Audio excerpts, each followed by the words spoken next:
Thought it was still going to be chilly, but it's nice.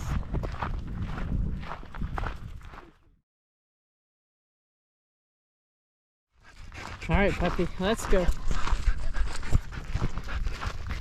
You need a goodie for that?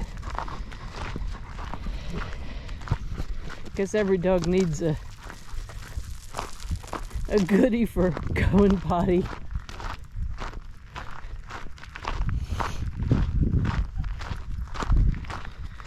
New house going up to the north of us.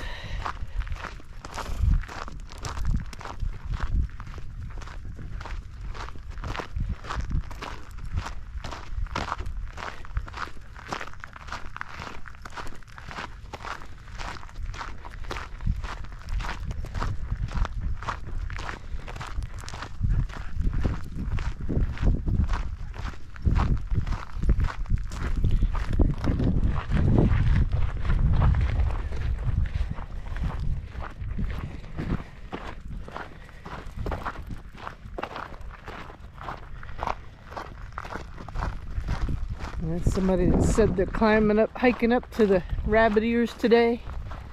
So that'll keep them busy.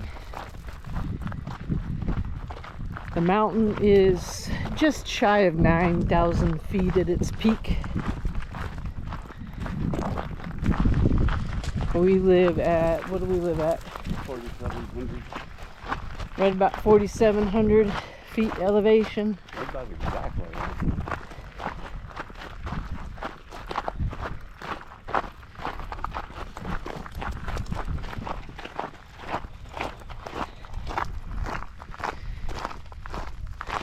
The desert's still brown.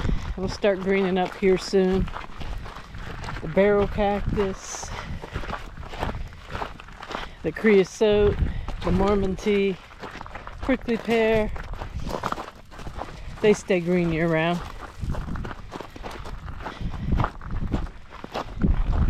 The brown grasses are grama grasses that really grew last year.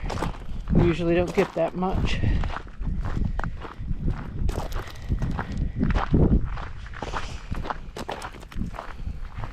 Ocotillo,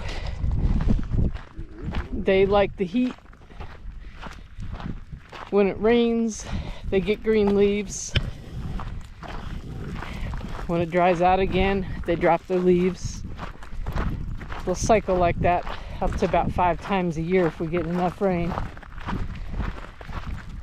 They get really pretty, kind of triangular shaped flowers on the top. It's actually a cluster of flowers that the hummingbirds love. The bees can't get to the nectar too well because the nectar's tucked so deep in the flower. They just cut into the flower. Yep, so they just bite into it, especially I guess the borer bees. They just go chomp to get to the pollen. I think they flower even in a drought. And after they flower, they produce a really pretty orange fruit, like an orangish red.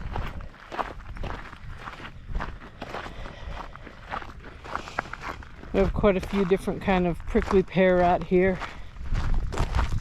Green ones, the purple ones. They all produce beautiful flowers on the top. Most of them are yellow with a touch of orange. The bees are packed in them. And then comes summertime, they produce a fruit called a tuna. It's very tasty. Not only are the cactus pads full of long thorns and tiny cochlids, which are the nastiest part as far as I'm concerned, the fruits are as well. Well, they're mostly covered with the cochlids. And they get in you and they're terrible to get out. So I harvest the tunas with tongs and put them in buckets. And then I fill the buckets with water and stir them up for a while. And that gets the majority of the cochlids off. And then I take them out, still with tongs. Come on, Kira, let's go.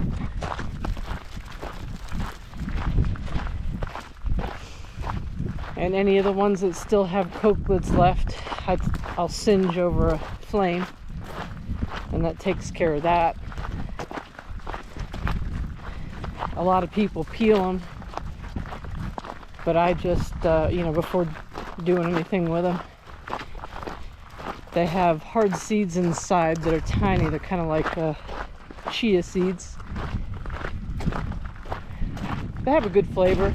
They have protein. So all I do is juice the tunas, run the tunas through the juicer.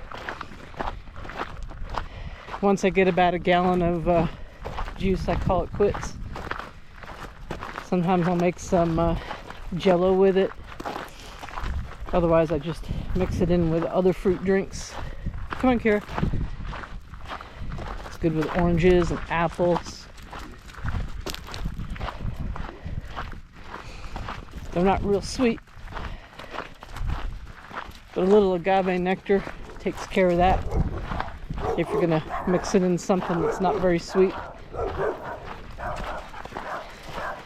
Prickly pear margaritas are exceptionally good.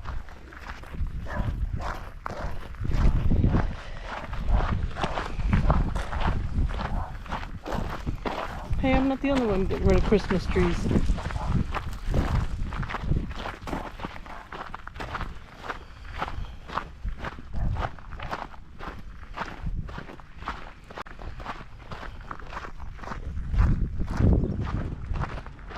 Pretty mountain.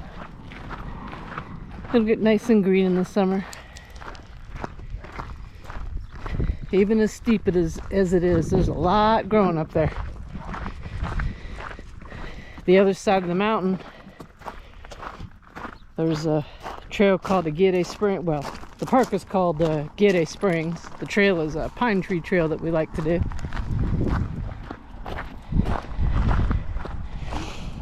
And I'll tell you a little bit more about it in a minute. Kira, hey, Kira. To the path. Atta girl, good girl. Good girl.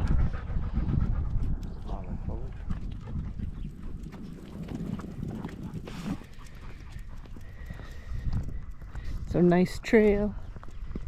Goes all the way up to the mountain, down to the firehouse, and to the main road.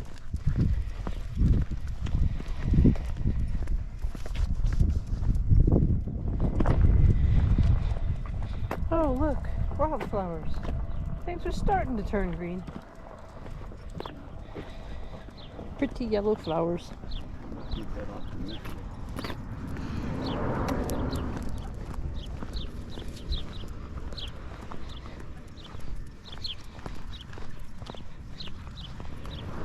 Now tufts of grass and other weeds are starting to green up.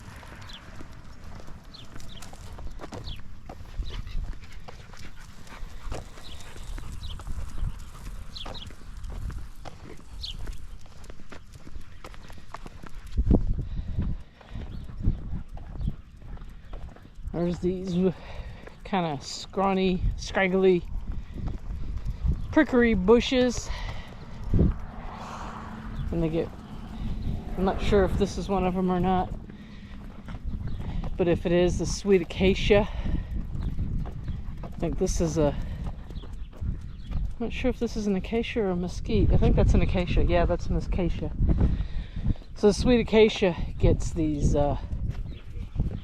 bright yellow pom-pom type flowers on them, and they smell amazing, like a really powerful grape sweet smell. But when you get near them, they don't smell. So you gotta be 5 or more feet away, and then you're like, what's that smell? I can tell from here the Mormon tea are getting ready to, well, they're getting their buds. Be a little while before they bloom yet. They get little white flowers. We'll sometimes take some of the branches off of the Mormon tea in our yard and make tea with it. Kind of tastes like a mild flavored Jolly Rancher, maybe with a hint of green. It's good.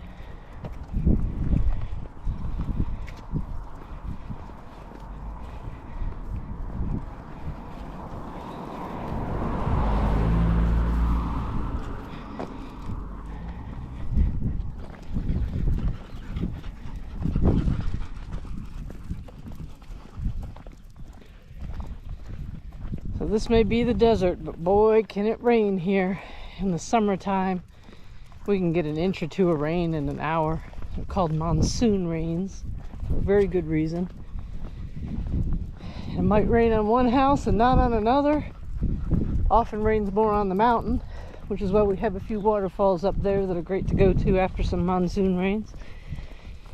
We'll take you there sometime. But they've been doing all this work here because that house has an arroyo that runs under its driveway, and it floods, empties all the dirt out in the street, and fills up this arroyo.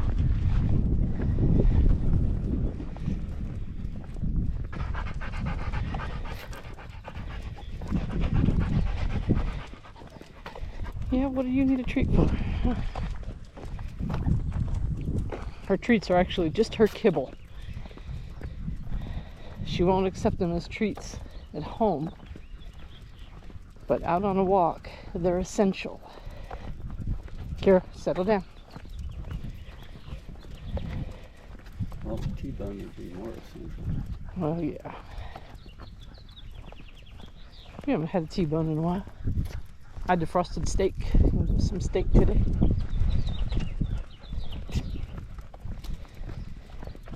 I hear a woodpecker. And sparrows and finches. We have an abundance of house finches in the area. And a new rarity are ravens. Had 2 ravens that have come into our neighborhood.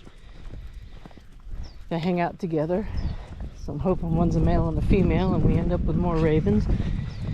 Yeah, I know, they're noisy and they're big, but they're super cool. We had crows in New York. We'd hang out with the crows would hang out with us. One was a neighborhood pet, and she would actually talk. So Kira's going crazy. She likes to check out the dogs that jump up like crazy in this gate. She says, well, they're not there, but my job is to come back. So I get a treat.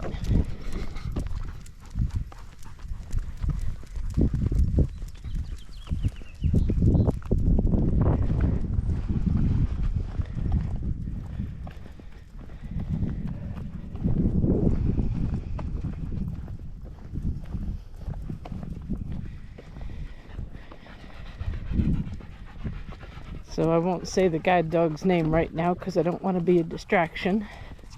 I'll just call her V for the moment. She treats the white concrete pads on the side of the road as sidewalks. She was trained in New York, so she did some training in New York City, and they have sidewalks there.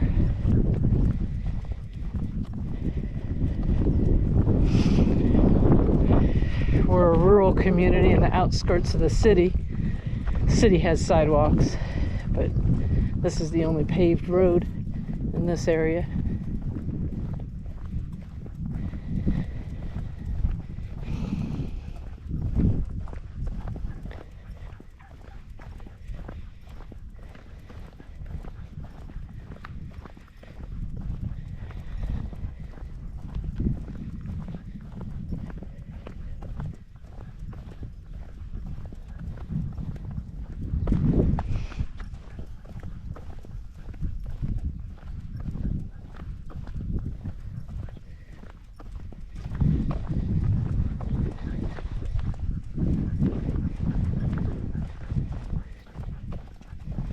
Kira doesn't like being left behind.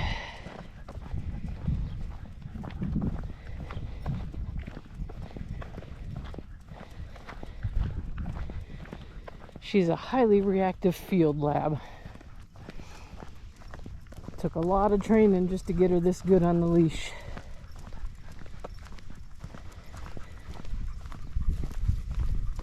For her first almost year, we took the approach to never let her take the lead and keep her on a short leash.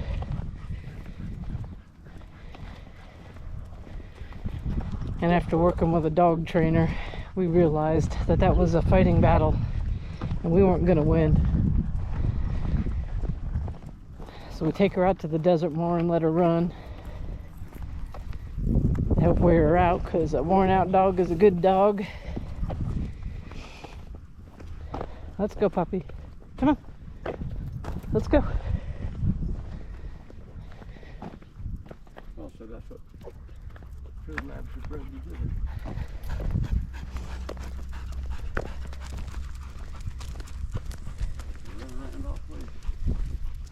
Yep, she runs, but she doesn't go too far. She always checks back with me. She's a true working partner.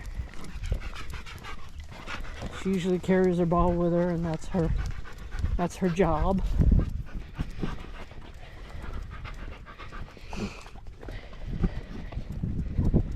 She'll see a rabbit or something and drop her ball, chase the rabbit until I call her back. Then she goes right back after I tell her it's okay and finds her ball, brings it to me and asks me to throw it. She said, I did my job. Let's go, Kira. She likes to play hide and go seek. She loves doing obedience.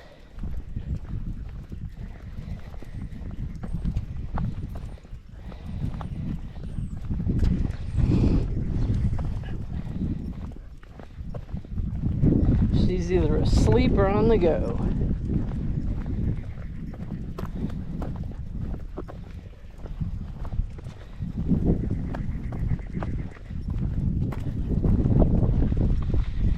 Creeping rosemary are blooming. The bees like that.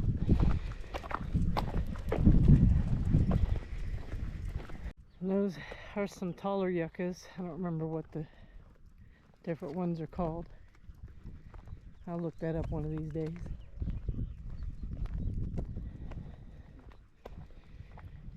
I like those big ones. They look sort of like the palm trees. They hold up to a freeze better than the palm trees.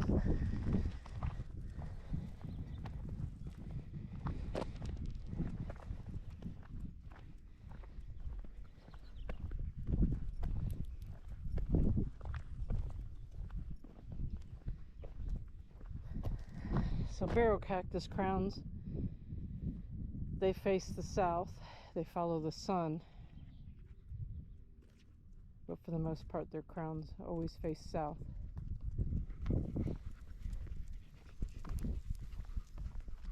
They swell after the rain, monsoon rain. We've seen them broken open.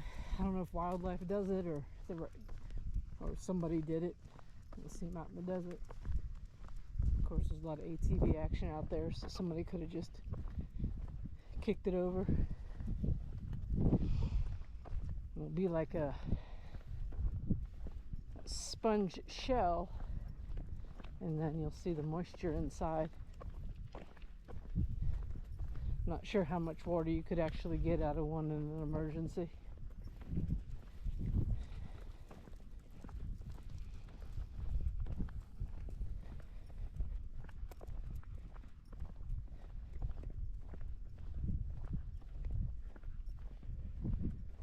And the key is, in the desert, you always take water.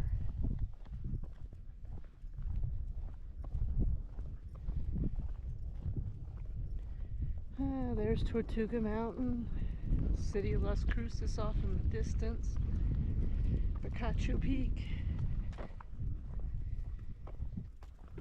Let's go, pups.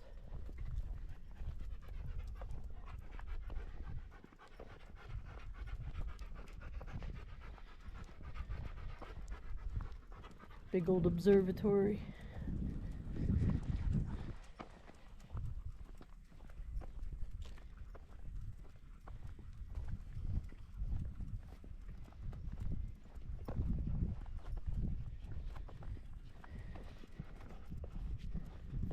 Let's go, Kira. Kira, let's go.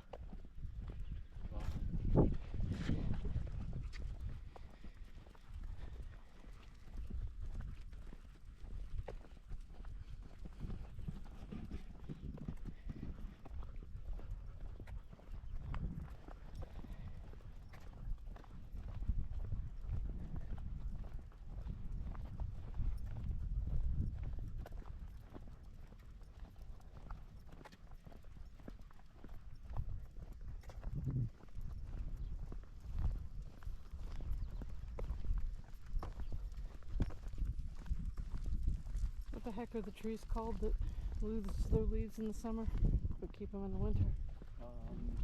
Drawing a blank. Not down. What do they call that? Box elder.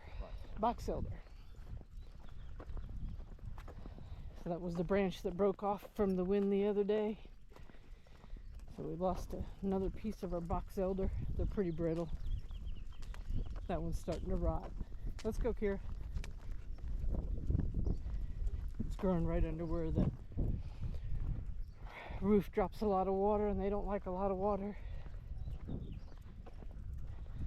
it's probably not been liking a lot of water though for 15, 20 years. Yeah, it probably grew real fast and then rotted.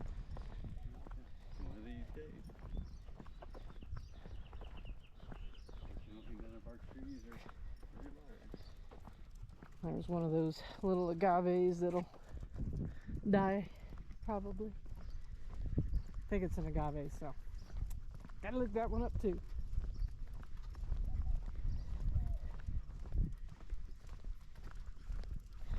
There's an agave Americana that technically isn't native to this area, but a lot of people think they are because, well, they do tend to grow here and they grow well. They're also called a century plant. And basically, after 25 to 50 years, they'll be about 8 to 12 feet in diameter. And they'll grow an asparagus-looking stalk out of the middle. Ours is 28 1/2 feet tall. 28 and what? 1/2 feet. 28 and a half feet and tall. weighed 2,000 pounds. How do we know? They weighed it when they threw it away. Really doesn't have much of a root base, root structure. 2,000 wasn't planted, it was just a stalk.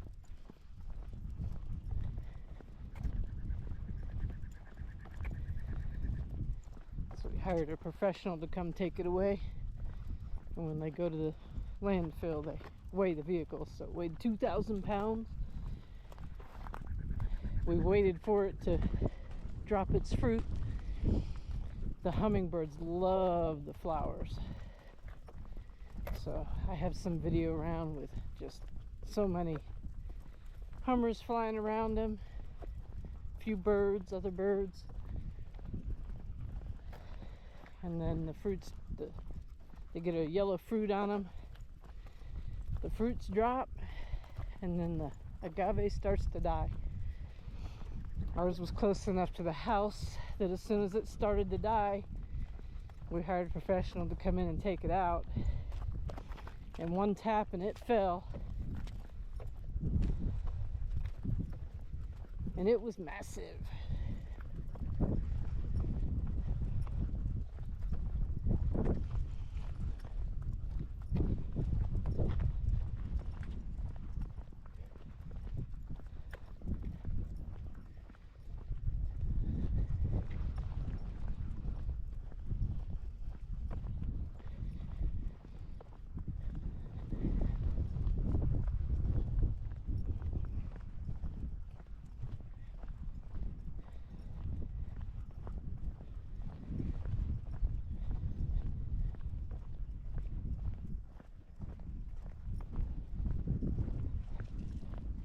Let's go, pups. Hey, come on.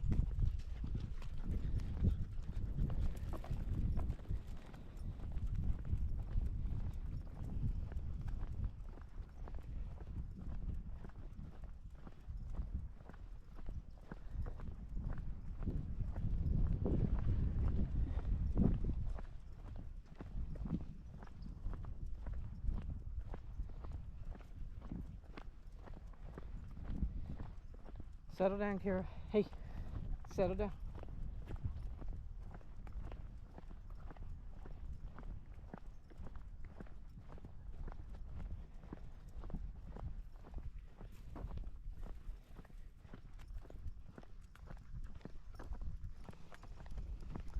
So the creosote are perking up.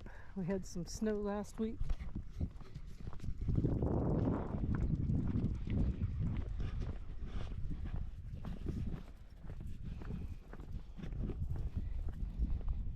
Creosote get a lot of the moisture through their leaves. When it's dry, the leaves curl up, close up. Like you can see here, this one facing the southeast. They tend to face southeast because they open up when the leaves up first thing in the morning. Well, as soon as the sun starts to come out, I'm tangled. All right, Valley, lift your feet. Good girl. So they face the sun in the morning, the leaves open up, and they take in whatever humidity's in the air. Let's go, Kara, come on.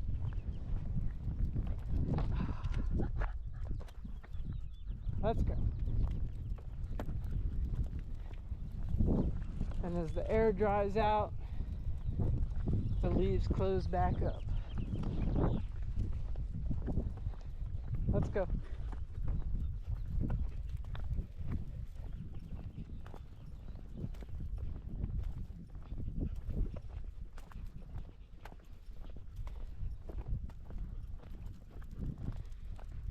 In the summertime, we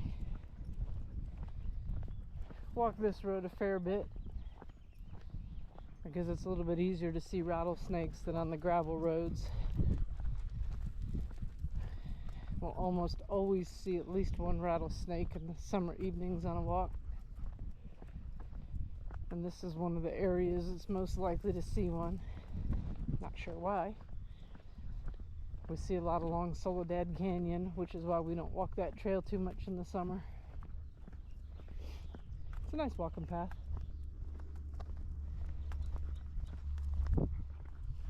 This crazy dog, despite rattlesnake aversion training and me working pretty hard with her to keep her away from rattlesnakes, she'll go right up to rattlesnake tail and sniff its butt. Thankfully she doesn't sniff its head, but still. Diamondback rattlers are pretty good at playing dead. As David says, if it doesn't say Goodyear across its back, assume it's alive.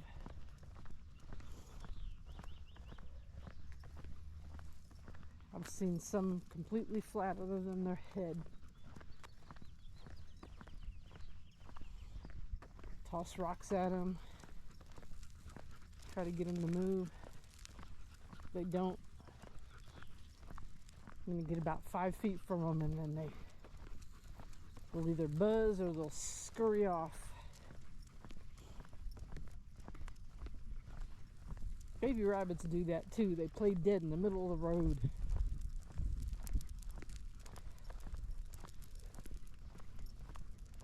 That instinct to keep them alive must work well in the wild, but it didn't work too well for cars.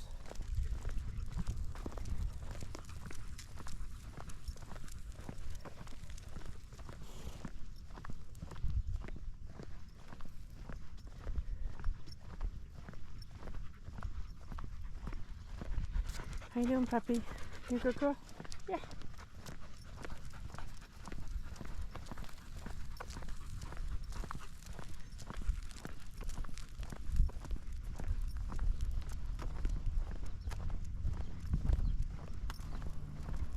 Here, come here.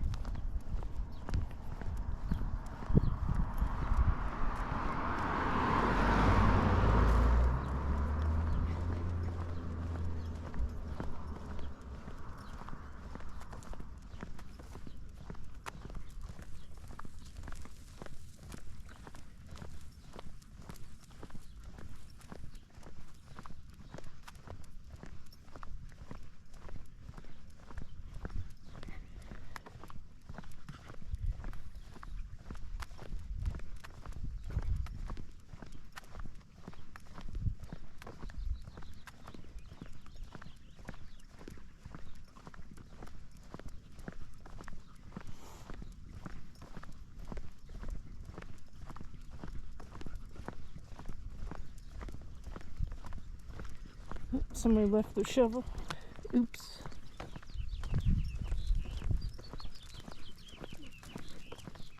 Probably working on the water. Little water box.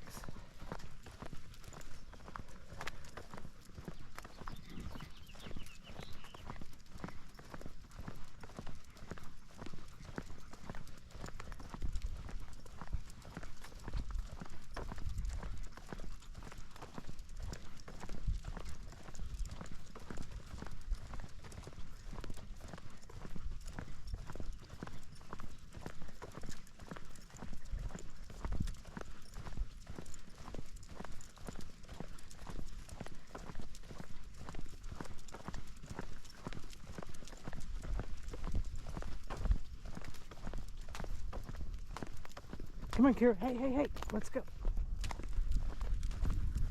Your dog's sniffing too.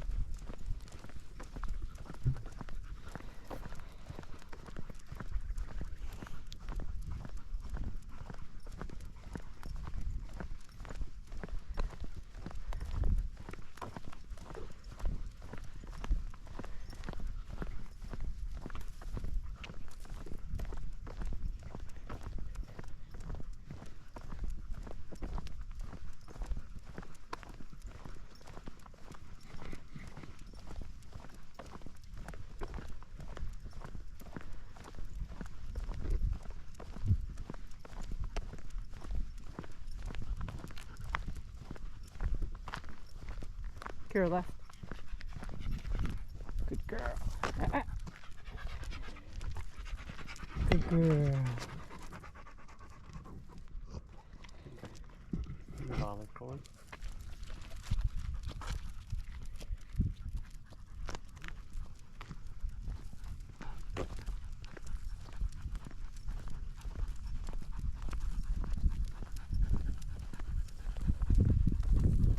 On the path along Soledad Canyon Road, looking at Tortuga Mountain.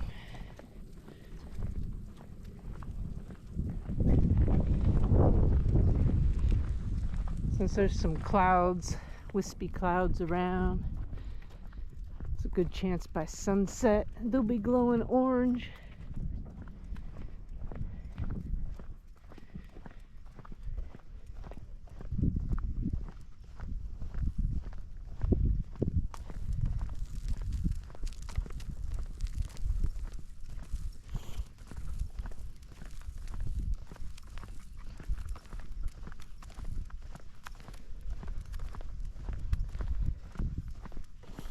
Oh, we got, what are these called? Mallow, some kind of mallow. These pretty orange flowers. Some of the earliest to bloom. The bees love them.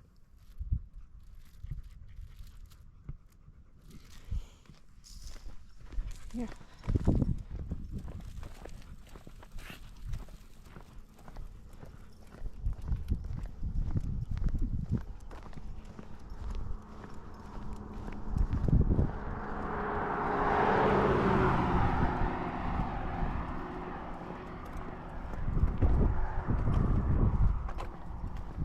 Let's go, pups. Come on. Kira, let's go. So you can see that bird netting I pulled up there. Had to get out my pocket knife and cut 2 doves out of it. Really bothers me that they put that down in the name of erosion control. This isn't where we had an erosion problem. Wildlife control. Yeah, it's more wildlife control. Found a lot of dead snakes in there. Sadly, it's mostly the gopher snakes, which are the good snakes. Bull snakes, gopher snakes, same thing. Non-venomous variety. They're non-venomous and they eat rats. Well, yeah, the rats don't like it. I have this love-hate relationship with the rats. Yes, pack rats are so cute. They kind of look like chinchillas.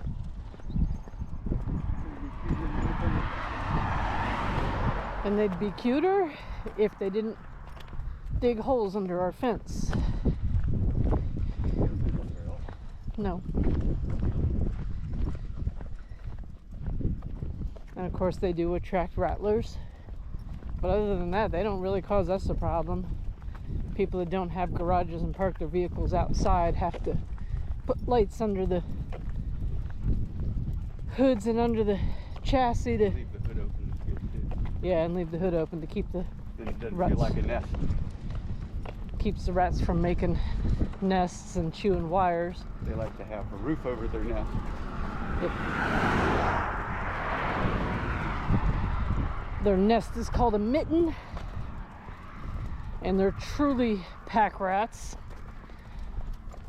Yeah. One of the reasons they come into our yard doesn't seem to be for the fruits and the vegetables. Nope, they want the dog doing the tennis balls. They cover their mitten with piles and piles of dog do. Maybe rattlesnakes don't like that. I have to assume rattlesnakes and other predators like coyotes don't like that too much. Then again, maybe they just like the ambiance. Ah, yes, downwind of a dog. Life is good.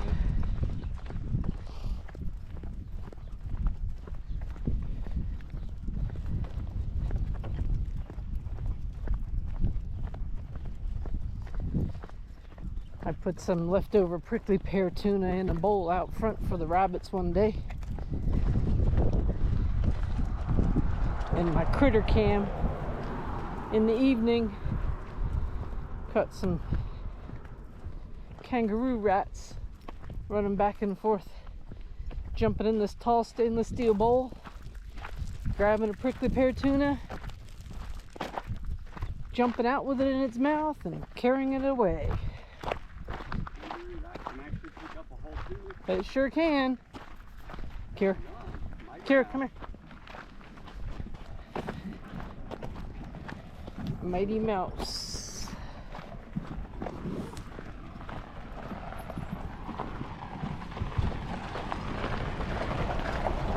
Atta girl.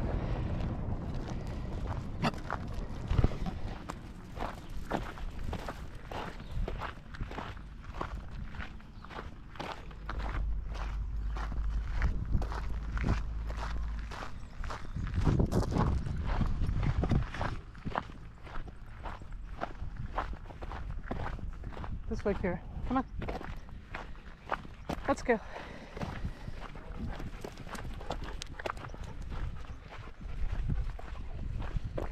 Yeah, you're a good girl, huh?